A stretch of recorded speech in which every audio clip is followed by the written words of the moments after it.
सबक नंबर 23। बिस्मिल्लाहिर्रहमानिर्रहीम। बदन के हिस्से और इनके नाम। खुदा ने हमको दो आँखें दी हैं जिनसे चीज़ों की रंगत और शक्ल नजर आती हैं।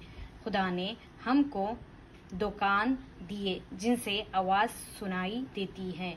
बादल का गरजना, चिड़ियों का चहचहाना, आदमियों का बोलना, हाथी का चिंगाड़ना, घोड़े का हनहनाना, तोप का दगना, घंटा का बजना, रेल की सीटी हम अपने कानों से सुनते हैं। हम नाक से सूंघते हैं। सूंघने से खुशबू, बदबू, बिसांद, सड़ांद मालूम हो जाती है। बदबू से हमको नुकसान पहुंचता है।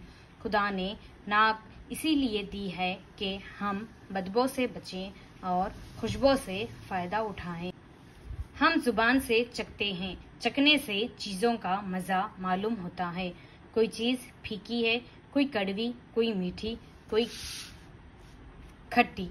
अगर जुबान में ये कुव्वत ना होती तो बदमजा और खुश मजा चीजों में हम कुछ तमीज ना कर सकते।